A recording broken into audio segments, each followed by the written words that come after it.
All right, good afternoon, everybody. This is Lizzie Kosei and Kay Eichler getting ready to get started with the Blueprint Deep Dive webinar of Get Ready. So today, as I said before, we're going to deep dive into the blueprint. We are going to first review, went too far. We're going to first review questions you had from the previous webinar from last week. We're going to do an overview. We're going to talk about mission and vision with Emergent Method, which is a consulting firm here from Baton Rouge that has helped us with guidance for Ready Start Networks. We're also going to hear from 2 current Ready Start Networks, actually 3 if you want to get technical. So we're going to hear from Jefferson first. Then we're going to hear from Children's Coalition, which represents 2 different Ready Start Networks of Morehouse and Richland. We're also going to talk about goal setting and strategies and give you some next steps. So let's go ahead and get started. So every week, we're going to try and end our webinars with a quick survey like you did last week, where you can give us some feedback and then ask any lingering questions you might have. So keep that in mind that we will try and address all of these questions at the following webinar. So here were some of your questions from last week that we wanted to let you know about. So this one was, how and when is the $25,000 sent to the network? All of your funding is available in EGMS right now, and you may begin to create your budgets and draw down funds. If you have any problems with EGMS, contact me or Kay, and we can help you through that. All right, somebody else asked, since funding is one of the pillars, does it mean that the state does not provide funds for this initiative, or is community funding supplemental? So this is specifically about Ready Start Networks. Ready Start Networks currently receive $100,000 in allocations from the state, and we're planning on to continue the funding from the state to support the work that they're doing. And all of the fundraising that we talk about and community-led funding is supplemental to further advance the work that they're doing. So that was a really good question. It does not mean that the state cuts off funds for this initiative, but we just want Ready Start Networks to start thinking about how they can get funding locally as well. So somebody else asked how much fundraising is required. My fundraising skills need work. We recognize this part of Ready Start Networks gives a lot of people anxiety. When we voted last week on which pillar makes people the most nervous, this one by far got the most votes. So just want to reassure you that in the Get Ready cohort work, we're discussing fundraising. We're going to share ideas and strategies. We'll help you think about what that looks like for you, but no fundraising is actually required during the Get Ready cohort. This is also going to be the last pillar we discuss in January. So for now, ease your mind a little bit. Hopefully, we will ease into this fundraising discussion and layer that with preliminary required work. So 2 different people asked about what they thought the most effective use of their Get Ready funds would be. Well, one person asked, what are some specific examples of how Ready Start funds are being used? So some current Ready Start Networks have allocated funding for consultants, which we've talked about before. But consultants can help with any number of things depending on what your greatest needs are. They can help you with your strategic planning and thinking critically about what your community needs, which would lead to your blueprint development. They could help you with logo branding or website design. Rapides Parish, one of our Ready Start Networks, has used some of their Ready Start funding to do a complete new website design. They can also help with data analysis. So maybe even before you develop all of the goals and strategies for your blueprint, you need someone to help you better understand your data. That could be a potential use of your funds to find a data consultant. Coalition building, so what that might mean is maybe there's someone in your area who has a lot of connections and can help figure out who needs to be at the table in your community. All of those are really great ways to spend funds. Kay, anything to add about consultants? No, that's a good job covering it, Lizzie. And really anything you want to get creative with that you think you know about. Yeah. That's a great point. Also, just supporting inequality and access work, you've already begun, and getting classrooms and personnel ready for B to 3 seats. All of these would be appropriate uses of your funds. Now, we've talked to at least one parish specifically who was trying to be creative about their funding and what they're going to do with this $25,000. So if you want to run some ideas by me and Kay, we're happy to do that. You can send us an email and we'll schedule some time to talk to you. Okay, several people asked to see successful blueprints from our current Ready Start networks that could be shared at this moment. And truth be told, all of our Ready Start networks are still in the development stage of their blueprints. This was something that has taken a good bit of work, and a lot of them have made significant progress, but they're not quite to the phase where we're ready to share them quite yet. Okay. Somebody else mentioned that they are interested in how to get community alliances and businesses involved. But being from a rural community, that adds a little bit of difficulty for sure. The industry there's focus is really on high school and more specifically in the science programs. So we just want to reassure you that we're going to discuss strategies on how to get community buy-in during multiple pillars discussions. But again, it's really relevant to what we're talking about today because it all begins with a blueprint. If you have clear direction and goals for your community, it'll help you, one, determine who needs to come to the table to help you achieve those goals. But two, if you have very clear direction and inspirational goals for your early childhood work, it'll help inspire community people to buy in and be more invested in your work. So that's one of the reasons why Blueprint is so important. Okay, any follow-up questions after that brief review of questions from last week? Please remember that at any point in today's webinar, you're free to type into the chat box. Even if it's not necessarily relevant to what we're talking about at the moment, we will hopefully get to address it later when we have a pause in the presentation. Okay, so we're going to do an overview of Blueprint first. So I guess the first thing we want to talk about is why are we developing these blueprints to begin with? What's the purpose here? We think that these blueprints are critical to implement strategy to improve early childhood in your community network. So these blueprints are going to outline your goals and strategies to ultimately increase the quality and quantity of early childhood seats in your community. And this document is really important. This is something you can point to when external stakeholders are wondering what kind of work you're doing or what kind of direction you want to be moving in. This is where you can really tap into people in your community and say, look at how bold our vision is. How can you help us? It's also really good for your organization itself for internal purposes because it really gives you a clear mission and vision. It really sets that vision for your future and it lays out clear strategies to achieve those goals. Just as a reminder, I shared the Google Drive folder in an email last week. If you're having trouble accessing it, please let me know. But in this folder, specifically related to Blueprint, you will, hold on just a moment.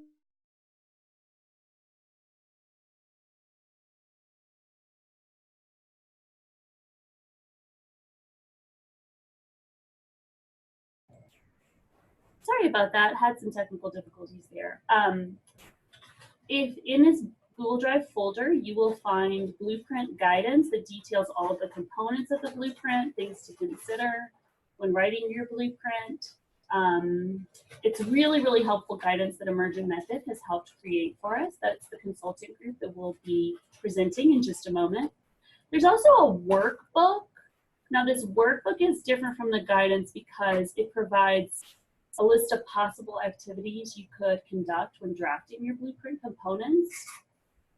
And thirdly, there's a suggested template. This is a template that would be an organized layout including all of the components that we're asking for. And you're free to use it when you're drafting your blueprints.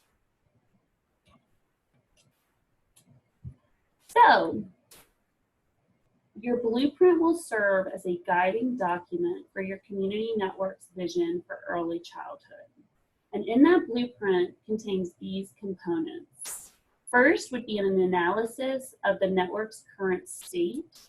So what that means is a little bit of background information. What does your network look like? You would give some brief statistics or data that reflect your network. So that's kind of like a background section. That's where your data is really important. You'll have a vision statement and a mission statement and 3 to 5 goals. And when you create those goals, within each goal, there will be strategies, resources, and performance metrics listed out. So we are going to review all of these components today, but we're going to break down the actual making of the blueprint into smaller actionable steps over the course of several months. When you look at this and you see all of these components, these are not going to get done in a day or a week. We are going to take our time and we're going to address each one in a systematic way that makes sense so that you're not burdened with all of this at one time. So like I said, the very first section is called Analysis of the Current State. So this is where you would describe the current state of your community's early childhood education structure. It would include strengths, it would include shortcomings, and it needs to be data driven. So this is where your data kits will come into use. I dropped those data kits into your FTP a couple of weeks ago, I believe. If you have had trouble accessing it, please let me know. Or if you need to walk through that data with somebody, that's something I'm happy to do with you as well. Just including critical background information needed to help external stakeholders better understand your community network's needs. So keeping that in mind, we wouldn't want this analysis of the current state to be 5 pages long. It would probably be a couple of paragraphs. It would be pretty brief. It does not need to get into the weeds of too many things. It's just an overview in general of what's going on in your community network, what has been good, what needs to be improved. Are you serving a certain age really well? Are your 4-year-olds covered? Is your quality high? That sort of thing is what you would include here. And like I said earlier, we were breaking down all the different components of the blueprint for the Get Ready cohort. And the analysis of the current state is going to be the focus of this week's steps. So more about that soon. Any questions so far about what we've talked about of the components of the blueprint? I don't see any, so I'm going to move on, but feel free to type them if you come up with any. So next, we're going to ask our emergent method folks to unmute themselves and to join us to talk about mission and vision. Hi, Sam. Hey, Lizzie. Lizzie. This is Beverly Haydell. Are you able to hear me? I can hear you. Thank you so much. Great. So, Sam and I will be walking everybody through a couple of slides about vision and mission. As Lizzie described, really the blueprint development process is a sort of mini strategic planning process of sorts. And so for those of you who have worked within an organization before where you've done a strategic planning workshop or strategic planning sessions, you're probably familiar with the phrases a mission statement and a vision statement. I think one of the kind of common misconceptions is that those are one and the same and they often get grouped together. So one of the things we want to talk through today is how these are different and why they are both very valuable to kind of keeping your organization on the right path to achieve the goals that you set for yourself. So I'll start with a vision statement. A vision statement is really meant to be very aspirational. If you think about sort of what does early childhood education and childcare look like in our community, say 5, 10, 15, 20 years from now, that's the type of thing that you're trying to capture in your vision statement. So really what you're seeking to kind of capture in that statement is the why. So why does your network exist and why are you working to improve early childhood within your community? We've included a couple of tips here for kind of when you get down into the nitty-gritty of developing your vision statement, which you will be doing kind of as a team and as a group. Your vision statement should be present tense. It should describe an outcome. You should always, and I'm sure this is something that ACS and the team at LDOE will be working with you on, but always use kind of plain, unambiguous language. You want to kind of shy away from using any jargon or terminology that would only be familiar to your group and your staff, because both the vision and the mission statement are things that you will be probably sharing among stakeholders in your community, among your coalition. So you want people to be able to read it or see it on a document and really understand what you're trying to get at. And they should inspire, evoke emotion, and build a picture of the future. So again, this is really your sort of like big dream idea. I would say be careful that you don't get hung up on like, well, I don't really know if we can achieve that. I mean, exactly how are we going to get there? Once again, this is just meant to be your big idea and your big vision. To contrast that with the mission statement, if the vision statement is the why, so why do we exist? The mission statement is really the how. So how are we going to achieve that vision that we've set for ourselves? And so the mission statement gets into, I would say, a little bit more detail. You'll probably use sort of present tense verbs. So you want more concrete examples of exactly what you are going to be doing to achieve your vision.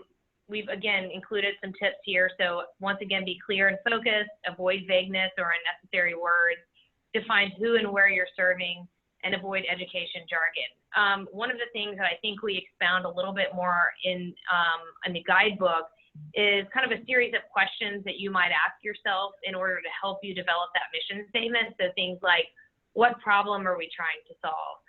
Who are we serving? How are we serving them? And where do we serve them? Those types of questions will kind of help you figure out what your mission statement looks like. On the next slide, you'll see a couple of examples of a mission statement and a vision statement. And really, these are from organizations that you've probably heard of. They're national organizations. But really, these examples are meant to show you the difference between a vision statement and a mission statement. So I'll just run through these fairly quickly. Habitat for Humanity. The vision is a world where everyone has a decent place to live. Again, that's very aspirational. May not ever be achieved if you like actually take it literally, but that is what that group, that organization is aspiring to do each and every day. The mission, again, is a little bit more concrete, uses verbs. So how are they seeking to achieve that vision? Seeking to put God's love into action. Habitat for Humanity brings people together to build homes, communities, and hope. So you can actually read that mission statement and get a sense of what that organization does each and every day. They are building homes and building communities. Alzheimer's Association, similar example. So the vision is a world without Alzheimer's disease. The mission would be to eliminate the disease through the advancement of research and so forth. So again, putting a concrete item of like what they are doing each and every day. And then the last one is Feeding America. So the vision is a hunger-free America. The mission is to feed America's hungry through a nationwide network of member food banks and engage our community in the fight to end hunger. One thing you may want to do as you're developing that mission statement is sort of, you may end up with too many things on your list that you want to include in the mission statement in your kind of first round, like as you're batting ideas back and forth. And then you can just make it a collaborative, process where you kind of whittle it down of like, what are our core things that we are doing each and every day to achieve our overall long-term vision. So it may take a little time, but once again, these are really critical things to establish early on in your strategic planning process. And they are not meant to be just sort of internal phrases that your team knows about. It's meant for you to share with the broader public so that people understand what your organization is working to do and the impact that you are having on the community. And also it's something that once you're, let's say a year or two into your work, you can continually come back to your vision statement and your mission statement and say, okay, are we really being true to what we set out to do here? Or do we kind of need to refocus our staff, and our work. So I'll now turn it over to Sam. She's going to go through one or two examples of exercises that your team might want to do as you work to develop your vision and your mission statement. Yeah, so we've included a couple of suggested activities in the workbook that can help you create these statements. And these may be especially helpful when you're doing this in the setting of a blueprint workshop in a group setting. So you could actually print off copies for each of your participants if that makes sense for your network. So for the vision, we have an activity called Headlines from the Future. And this is helpful to get you thinking about the big picture in 3 to 5 or however many years you want to think about. And it gets you to think about if your RSN achieved all of its goals, what would that end state look like? And if you were in that end state, what would somebody be writing about your network? So it asks you to write down a headline and then who wrote it. So what publication did it come from? And it can be it could be national level, it could be local level. You'll probably find that people take those instructions differently, and that's a really good thing because you get different perspectives. And so as you're probably thinking that those headlines won't verbatim feed into a mission statement, but you can use those to think about what that end state, what the headlines describe, and use that to draft the mission statement together. And just as a note, if you're doing this in a group setting, it may get a little bit tricky when you're wordsmithing with a lot of people. So don't feel like it has to be perfect at the end of that first session. You can always refine and allow everyone to revisit it at any future session. And for the mission statement, we have an exercise handout that's called Mission Statement Development. And so typically a good mission statement has some key components like Beverly mentioned earlier.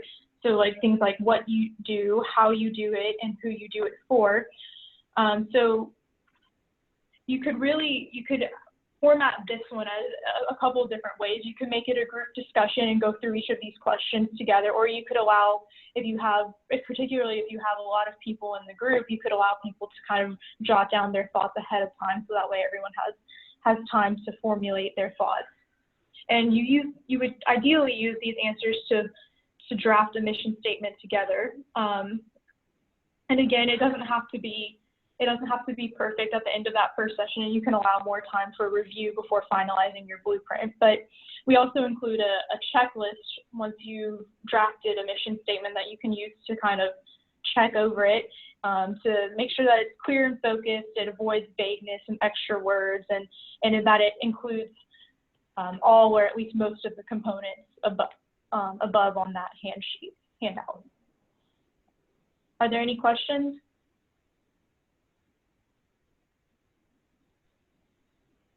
This is Tamanika Udinga. Can you hear me? Yes. Hello. Yeah. In thinking about this, I'm looking at the network. It's been in existence for a while now.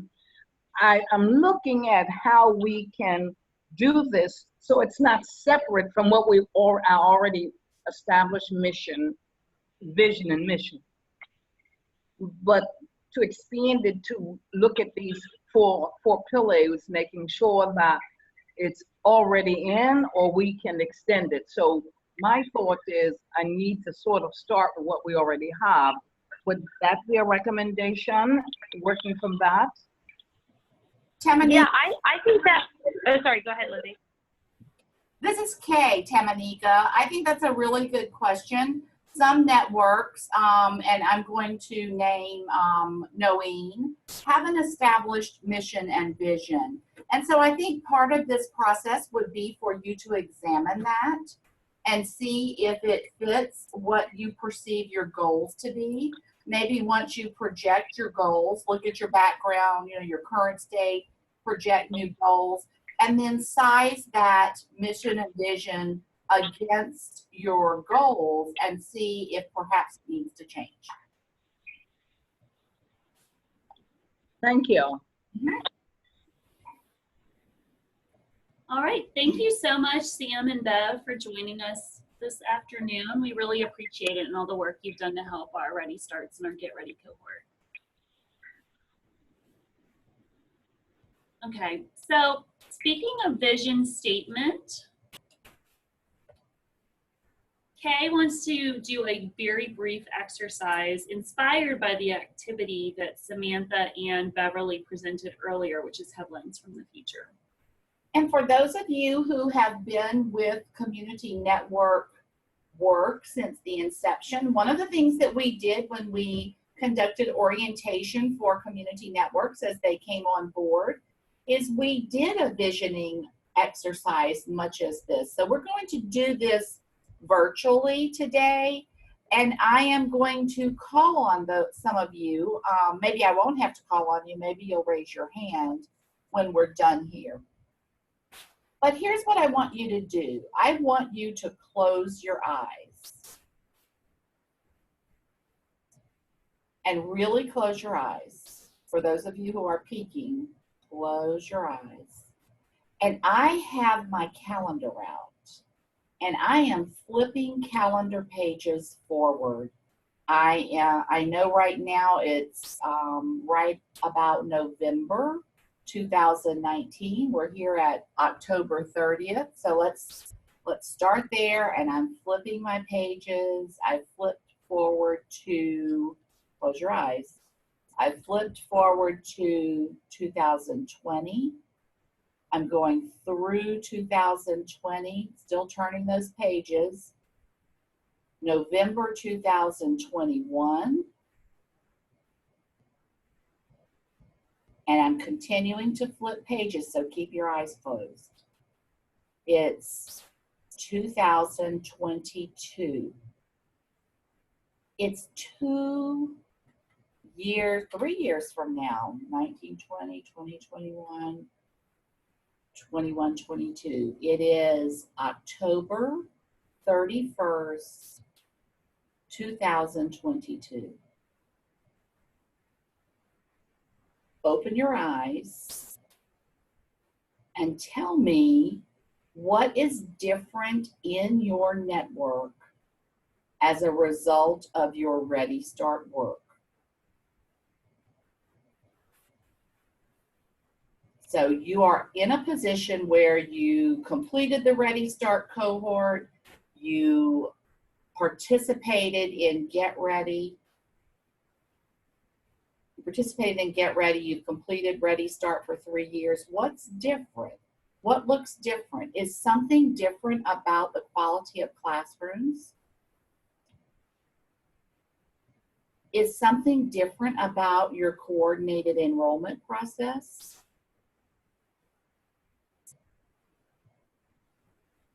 If so, what is it? Is something different about the number of seats you offer?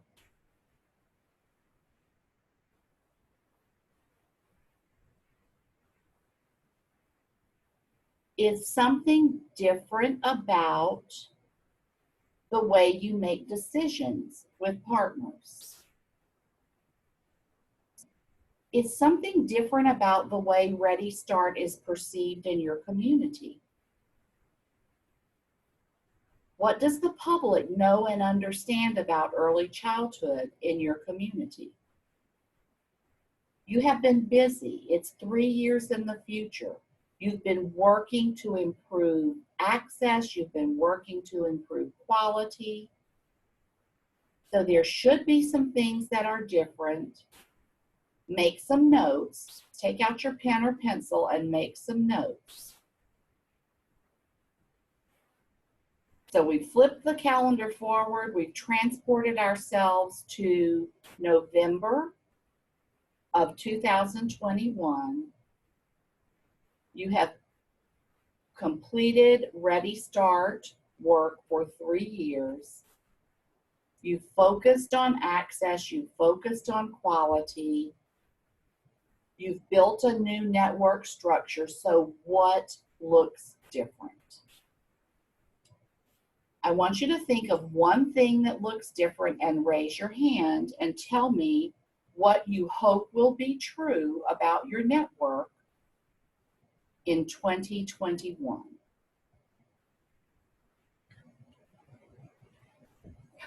Oh, thank you folks for typing in.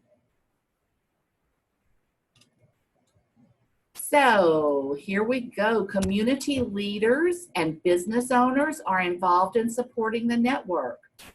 Nicole, that's awesome. I'll be at your next meeting. Mary says all 3 and 4-year-olds are being served.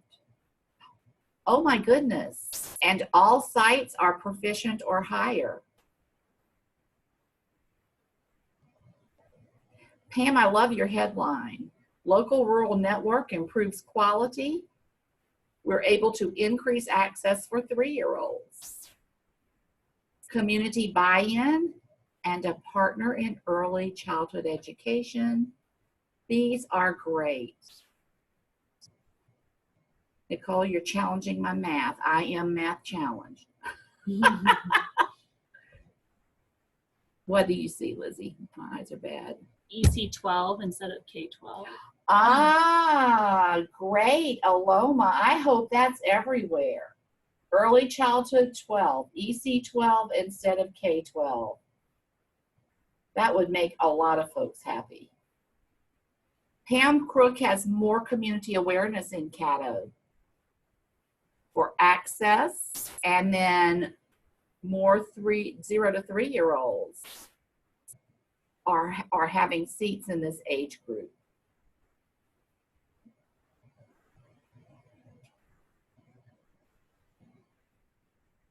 Well, thanks everybody for chiming in. These are all really wonderful ideas. If you guys don't have the chat box open, I highly recommend you scroll through and look at everybody's visions from the future, because these are really, really awesome. And we will capture this chat and hopefully send it around to everyone. Mm-hmm. Because these are things that you can think about and think through with your partner. So thanks for participating in that.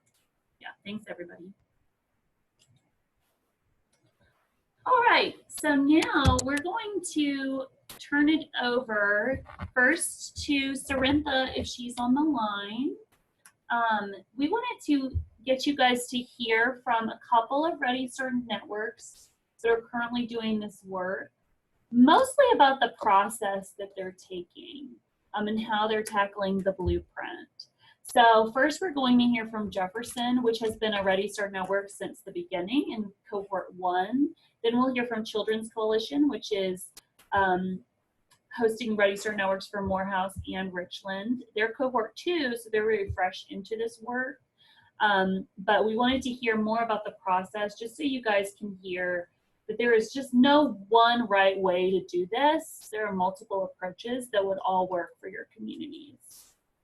So let's see, Cerintha, if you are on, can you unmute yourself? I'm guessing you might be that 504 number, so I'm gonna try and unmute you.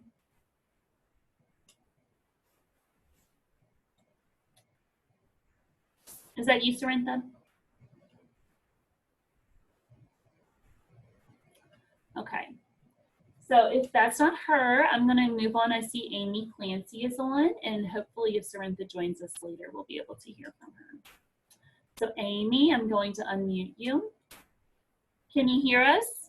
I can. I'm here. Great. Thanks so much for joining, Amy. So like I said, Amy is working on blueprint development for 2 different networks, Morehouse and Richland. She's a very busy person. I just want to give her the opportunity to take over now and to give us a little perspective into what that process has been like. Yeah, so like Lizzie said, I'm coordinating with 2 different brand new Ready Start networks, and they're both rural parishes. It's Morehouse Parish and Richland Parish in Northeast Louisiana. And they are both rural and small, but they are also very different at where they're at in this process, and they have different needs.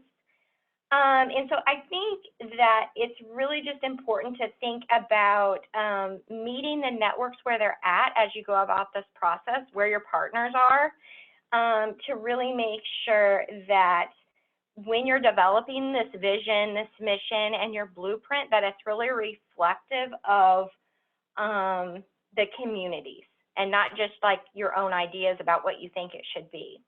That's something I've had to kind of check myself on and make sure that I really stay focused on making sure that this is what that the vision and mission are their words, not my words, that the blueprint are their goals, not my goals, because ultimately this is their network.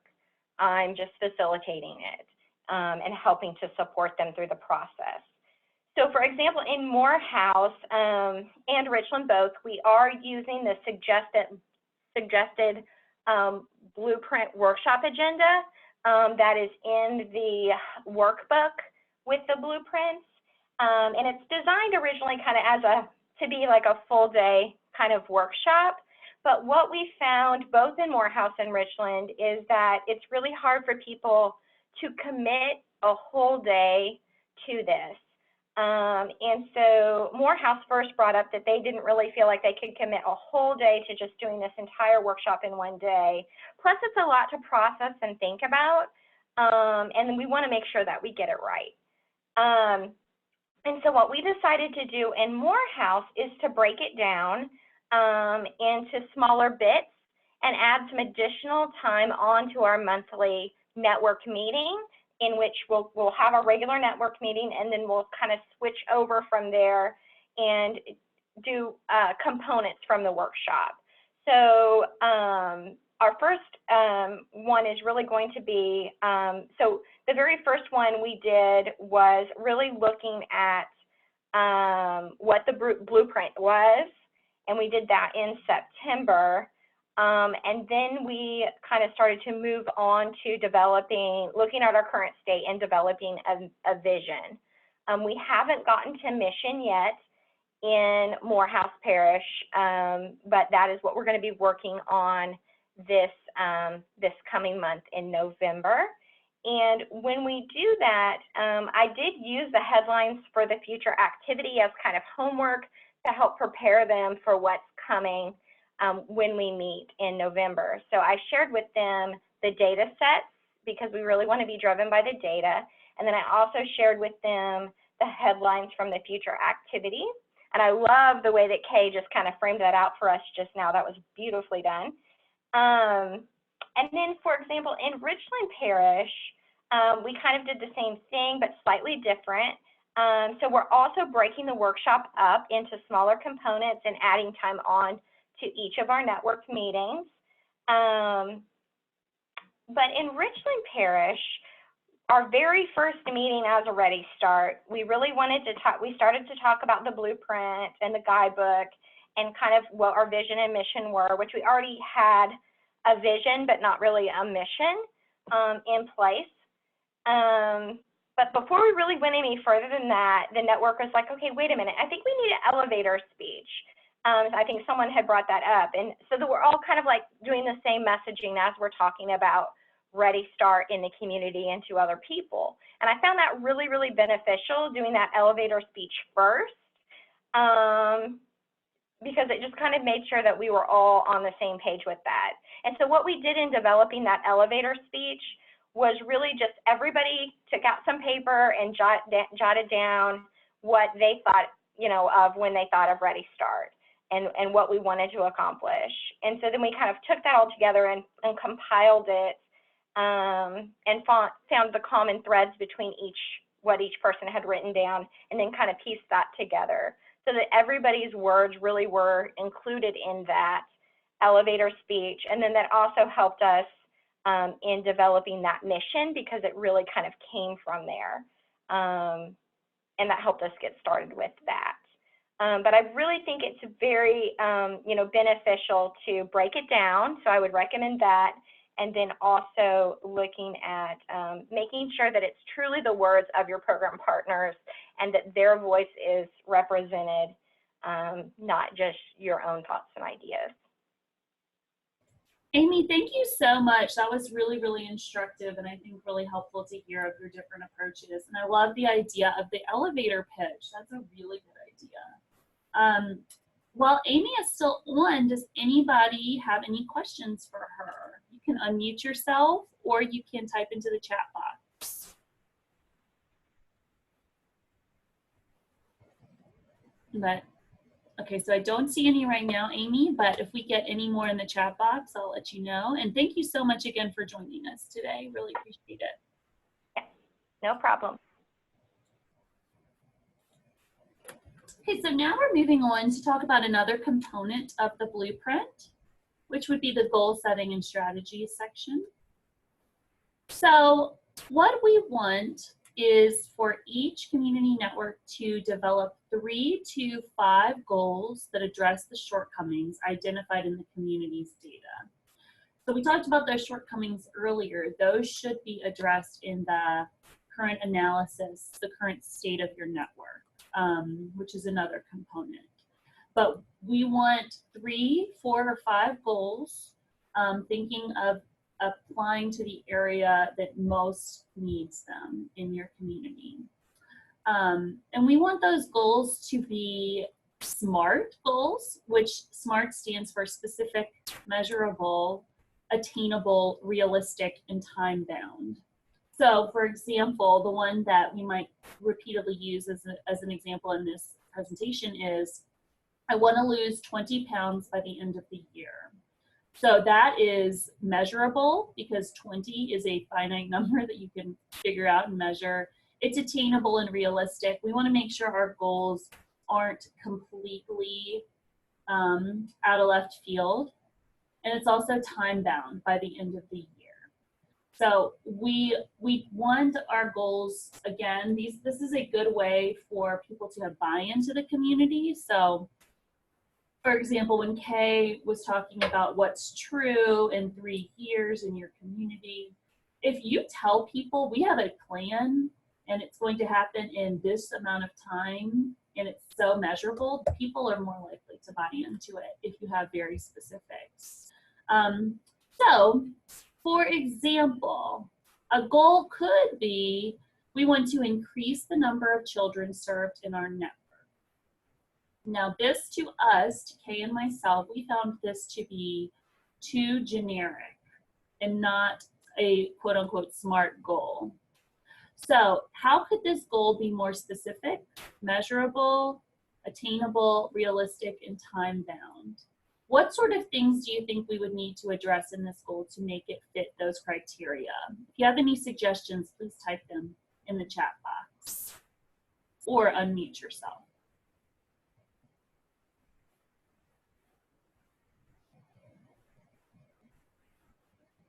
So increase number of children served in our network. Okay, Stacy said have an ending date. Yes. We would want you to say increase a number of children served in our network by a certain time. Very good. Give a percentage to growth and within 3 years as an example. Yes. So it could be 3 years. It could be a little longer depending on what you think your community wants to look at. But giving a percentage of growth, that's a great idea. That way it will be more measurable. Yep, Mary says we could increase by 100 to 300 by a certain date. That's right. So you could do a percentage. You could do a number. Like if you know a specific number of seats, you can do that. Also, one thing that hasn't been mentioned yet is, oh, never mind. It just got mentioned. Is to be specific on ages of children. That's right. So look at your area and see, okay, do we need to get specific here? Do we have a birth to 2 problem? Do we want to address 3-year-olds first? Your goal could be increase the number of 3-year-olds served in our network by 2022.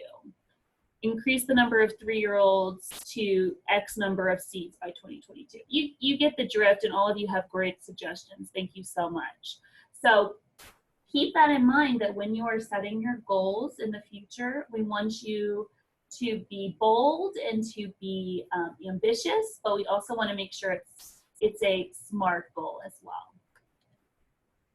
So when you're setting your goal, you're also going to have at least 3 strategies to support it.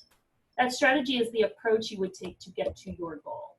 So using our previous example, if you want to lose 20 pounds, your strategies might be reducing calorie intake, starting to walk more. That's just one example, obviously not an early childhood example, but we just wanted you to have an understanding of what's the difference between a goal and a strategy. A strategy is the steps you're going to take to try and achieve that lofty goal. Right? I don't see any questions, so we're going to move on. All right, so another component of the blueprint is that you would also, under each goal, list your resources and list your performance metrics. So resources, you can list the ones you have already got in your community, or you can list what you would need in order to meet that goal. The list of resources could include staff, could include community partners. If you have curriculum, maybe it's a quality related goal. So curriculum or coaching, current funding, that sort of thing. So resources, I think, is pretty self-explanatory. It's performance metrics that I think some people have trouble with. It's a measurable gauge of progress toward your goal. So for example, if you were trying to lose weight, going back to that previous example, your performance metrics might be the number of pounds lost and the number of steps taken in a day. So different ways you can measure how you're achieving those goals. So performance metrics you might use for your blueprint could be your class scores, it could be child count data, number of teachers with ECACs, all sorts of things could be used here. For the previous example that we talked about, increasing the number of 3-year-old seats, that would probably be child count data. So if it's a 3-year goal, then every time you do child count twice a year, that would be your performance metric toward that goal to see, okay, how many 3-year-olds am I serving? Am I on track to achieve this goal in 3 years? Any questions? Feel free to go ahead and type those in the chat box. I'm going to kind of keep moving along. I know a lot of you have a second webinar to get to at 1 o'clock, so we're working to make you on time for that one. So next steps. So like I've said earlier, this is broken down into smaller chunks. We are not asking you to do your blueprint tonight or next week or this month. It's going to be worked on in small chunks at a time. So the first one is we're going to do that current state of community network analysis. So before the next webinar, we would like you to look at your data kit, which you should be able to access through your FTP. Let me know if you're having trouble getting to it. And then we have a certain survey that we would like you to answer some questions on. Now, this survey, I'm going to email it to all of you shortly after this webinar has concluded. But I'm going to go ahead and include the link in the chat box if you want to go ahead and get to it. But first of all, I'm going to show you what it looks like. So this is the analysis of current state, step 1. So with your data kits in hand, what we're asking you to do first is to look at quality, look at your class scores across dimensions, and overall, when you think of quality in your community, you're going to rate it. We've decided to do a stoplight type rating system, so red light, yellow light, or green light. So if quality is really hurting in your community, you would probably select red light. If you've made some improvements, but there's still room to grow, maybe there's a particular dimension that needs a lot of help, or maybe you kind of stagnant and there's still some centers that might be below proficient, whatever that might mean for you. If there's room for improvement, you would do yellow light. Or if it's green light, that means you're doing really well with quality and there's minimal room for improvement. So you're going to rate how your network's performing in terms of quality, and then you're going to write 1 to 2 sentences very briefly right here below it that describes your community network's quality. Why would you give it a red light? Why would you give it a yellow? Why would you give it a green? Again, this is kind of high level, not too in the weeds of things, but something that an outsider who might not be super familiar with early childhood work would understand. So the first one is on quality that we're asking you to do, and then we're asking you to look at access for 3 different age groups. So you're going to do the exact same thing, But this time you're going to answer the question, how well is your network serving children age birth to 2? And then again, do a 1 to 2 sentence to explain your access there. Then you're going to answer it about 3-year-olds. Then you're going to answer it about 4-year-olds. So this is the activity that we've asked you to do before next week's webinar. So next week's webinar, we are going to be looking at some of the things people have shared. We would love for you to talk and share and be prepared to dive in a little bit next week when we look at these. And because we kind of want to get a good sense of what people have done, please submit the survey by the end of the day on Monday, November 4th. So that gives you just about a week to complete this. Before I move on to the last slide, is there any questions you might have about your next steps before the next webinar? Please raise your hand, unmute yourself. Oh yes, thank you so much for reminding me. I'm supposed to send the survey link. I will do that right now.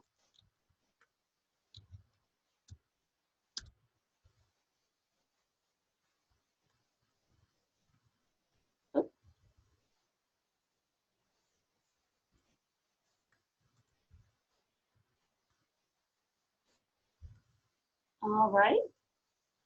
And just like we concluded last week, we are also going to conclude this week's Get Ready webinar with a recap brief survey that's just 3 questions. This way, if you do have any lingering questions, you can please ask them now.